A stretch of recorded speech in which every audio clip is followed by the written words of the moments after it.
Welcome to Crafted Nest, where design meets down-to-earth beauty. In today's episode, we're bringing you 17 inspiring and achievable ways to transform your small outdoor space into a rustic French garden dream. From lavender-lined paths and mossy stone walkways to distressed urn clusters and whimsical iron birdcage planters, this is real design for real life, made to be touched, grown, and loved.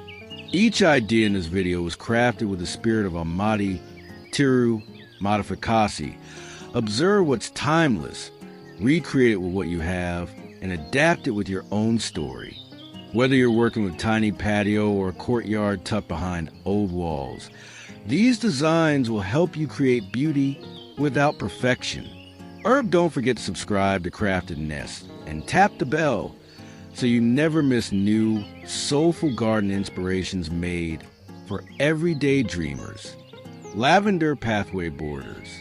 There's something deeply poetic about walking through a path lined with lavender, the way the soft purple hues sway under the breeze, brushing against your ankles, releasing a fragrance that could quiet 1,000 thoughts.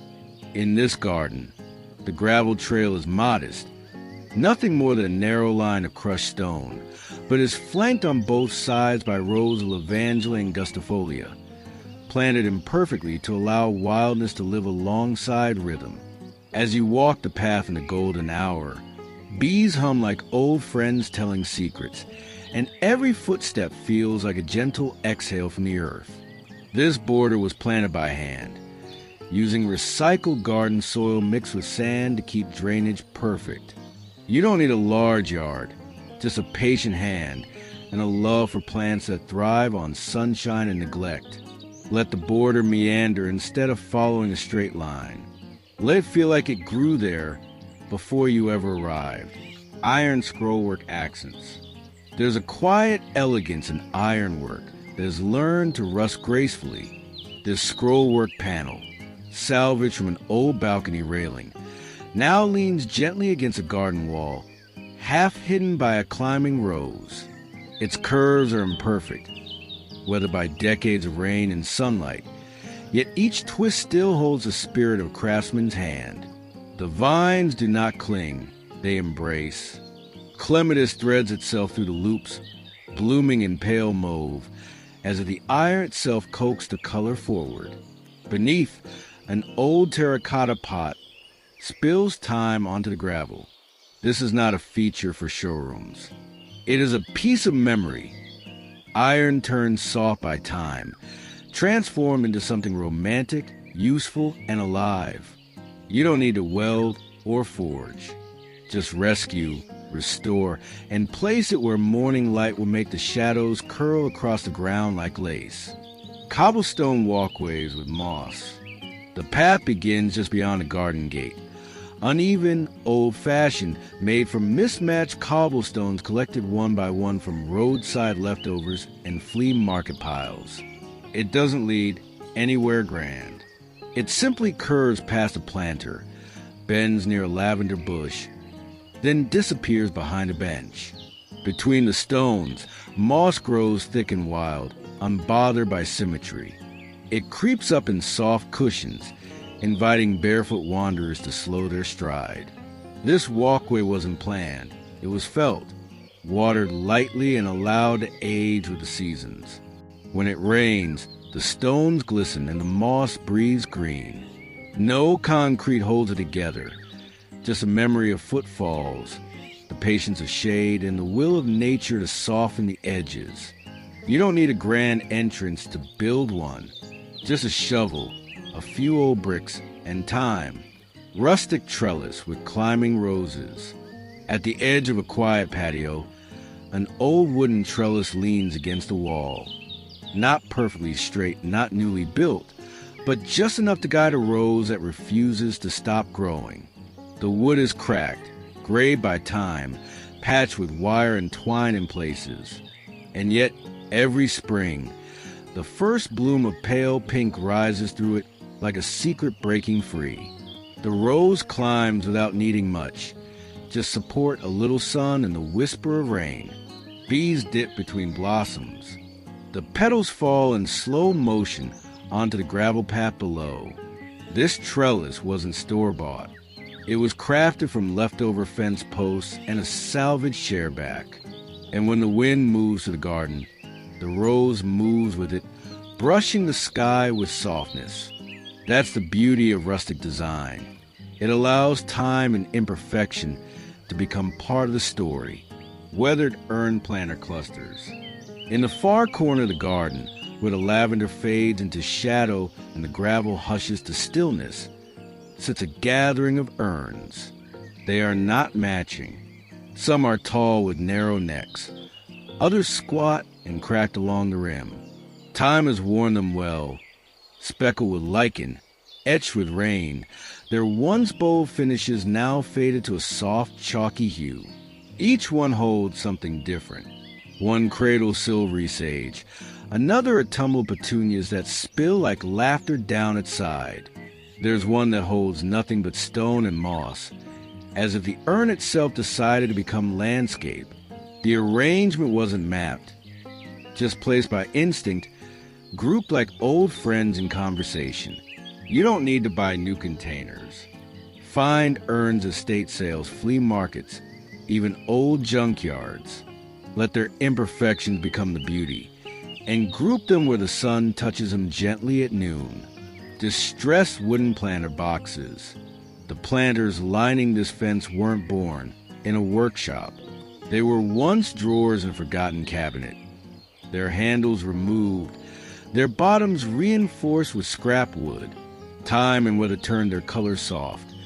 Sun bleached in places, darkened in others, but they hold life with grace. Inside them, parsley reaches skyward beside dusty lavender. A cluster of pansies peeks from one corner like children spying through curtains. Though it doesn't shine, it splinters slightly at the edges, wears knots like metals. These planters weren't bought.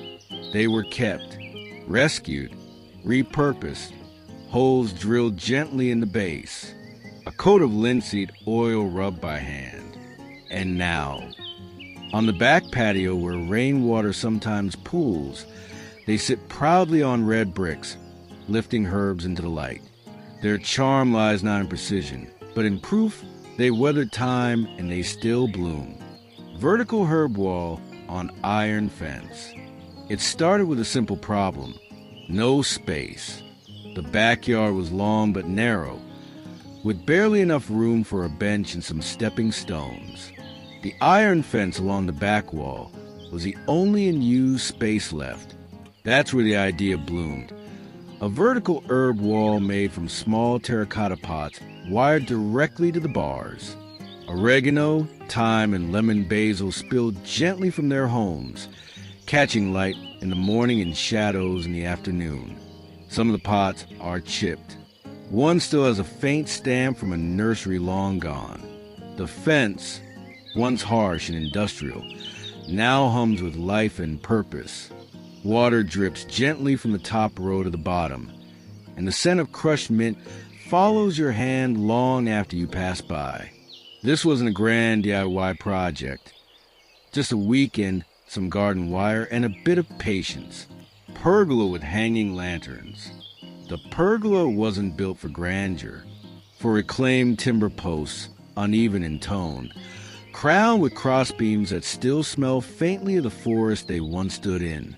But when the sun begins to sink and dusk softens the garden's edges, it transforms. From the beams, old iron lanterns hang gently, some with glass fogged by time, others missing a pane or two. Inside, soft Edison bulbs flicker like fireflies caught in a memory. There's no electric switch, just a hidden solar line that charges in the day and sighs to life after sunset. Beneath, a table set for tea, a bench with linen pillows, and lavender breathing from both sides. The pergola doesn't demand attention. It simply becomes a place everyone gathers. The light isn't just for seeing. It's for feeling. Warmth, presence, belonging. Stone fountain nook, tucked beneath an olive tree and framed by low lavender mounds. The fountain barely speaks above a hush. Its stone is worn, not by design but by time. An old basin once used for washing hands in a courtyard, now reborn as a source of stillness. Water arcs gently from a bronze spout into the shallow bowl, its trickle steady and slow, like a thought that never rushes. The sound fills the space not with noise but with peace. Bees drink from the edges. Petals fall and drift before sinking quietly. This nook was built with little more than patience and placement. A simple pedestal, a reclaimed stone dish, and a solar pumpkin sealed in moss. You don't need grandeur to invite calm, just a place where water can find its voice and shade can cradle it. Antique bistro seating corner. In the dappled shade beneath a grapevine pergola, two wrought iron bistro chairs sit facing each other, their paint chipped, their backs curved in delicate swirls like cursive letters from another time. Between them, a small round table holds a weathered teacup and a folded linen napkin. Traces of someone who never left in a hurry. The stone beneath is warm. Lavender leans into space like a quiet companion. This corner wasn't built. It was discovered, carved slowly from the needs of pause and quiet thought. The furniture was found in a market stall, untouched for years. A soft wire brush, a coat of clear sealant, and a stitched cushion later, and they were ready to listen again. This is where morning coffee becomes ritual, and dusk feels like a private performance of wind and shadow. Rustic mirror illusion wall, set into an old fence panel, framed with faded wood and dappled with a breath of ivy. A mirror quietly reflects a garden twice its size. It doesn't shout its presence. It whispers.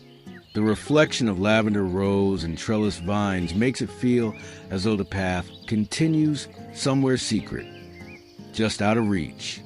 The glass is weathered, slightly speckled, like an antique shop discovery kissed by time. The frame was once part of a barn shutter, sanded gently and sealed with beeswax. Around it, sweet peas climb and spill, embracing it as if it were always part of the garden. It's not just decor. It's illusion, a way of reminding visitors and the gardener herself that small doesn't mean limited. When light hits just right, it's hard to tell where garden ends and garden begins. Pastel perennial planting bed. Along a gentle curve of gravel path, the garden softens into a bed of perennials dressed in pastel. Pale pink foxgloves lean into soft lavender, while airy clusters of white salvia flutter like lace in the wind. The soil here is rich, but never tamed. The plants grow in thoughtful chaos, swaying in rhythms only the breeze understands. Nothing is trimmed to perfection. This bed was built slowly, season by season. A single plant added here, a gap filled there. It began with a love for muted hues and grew into a living watercolor. Pastels don't demand attention, they invite it gently.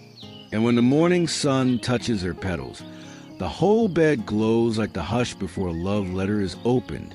This is a place not just for planting, but for exhaling. Lavender and herb spiral bed.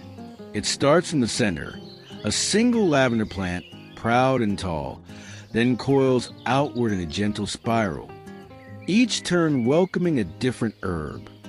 Thyme, sage, oregano, and marjoram. Built from reclaimed stone and filled with layers of compost and sand, the spiral rises slightly with each curve, creating microclimates for each herb's needs. The top remains dry and sun-soaked, perfect for lavender, while the lower edges capture more moisture for softer herbs. From above, it resembles a labyrinth, simple but sacred. From my level, it feels like a garden that wants you to lean in, to breathe deeply, to run your fingers across every leaf. This isn't just a growing space. It's a ritual. Every morning begins here. Every meal starts with a step along the curve. It's a design that feeds both the plate and the spirit. terracotta ladder shelf garden. Leaning gently against a whitewashed wall, the old wooden ladder tells no stories aloud, but its terracotta passengers whisper through leaves and blooms. Each rung holds a pot, some cracked, others moss-kissed, all filled with herbs and trailing blossoms. Rosemary stretches tall from the top step, while strawberry vines cascade from the bottom, their fruit nestled like secret jewels. This ladder didn't always live here. Once, it stood in a tool shed, splattered with paint and forgotten. Now it serves as a vertical garden, simple and soulful. It doesn't shout for attention, but passers-by always pause, drawn to its rhythm. It asks for little: sun, water, and an occasional tightening of its screws. Yet in return, it brings height to a small space, story to a bare corner, and scent to every breeze. Iron birdcage plant holders. Once used to hold songbirds, now they cradle something quieter. On a hook beneath the olive tree, the birdcage sways gently in the afternoon breeze, filled not with feathers, but with trailing ivy and soft pink petunias.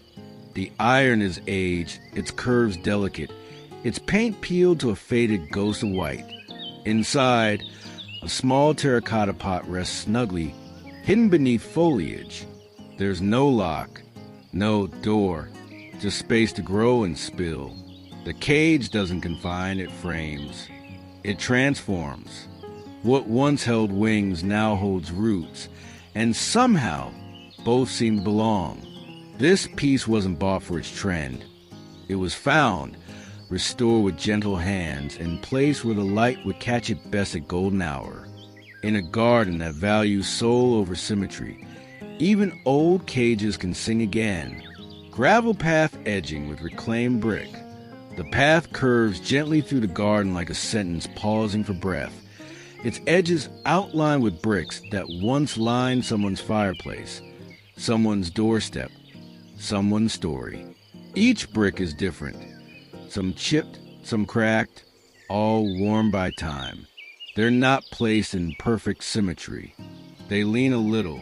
They rise and sink with the softness of the earth. But together, they give the gravel path a rhythm, a border, a quiet reminder that structure can still feel soft. The gravel crunches underfoot. The brick absorbs the day's heat and releases it slowly as dusk falls. This edging didn't cost much, just old bricks found in piles, cleaned with a wire brush, and pressed gently into place by hand. And yet, it holds the whole path like a frame holds a painting. Seasonal bloom transitions in French style. The garden doesn't bloom all at once. It changes slowly, gently, like a story unfolding chapter by chapter. In spring, tulips and daffodils push through the gravel like promises kept. By summer, lavender steals the scene, humming with bees and breathing scent into the heat. Autumn brings a quiet golden tone. Ornamental grasses wave in the breeze, and faded hydrangeas whisper of endings. Come winter, structure takes the stage. Iron arches draped in bare vines, seed heads dusted in frost. This is no accident. It's a dance of timing and care, planned not by color alone, but by rhythm.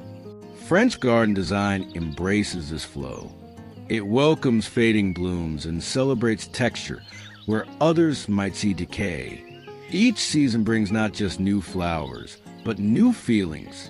A garden like this never sleeps. It sighs,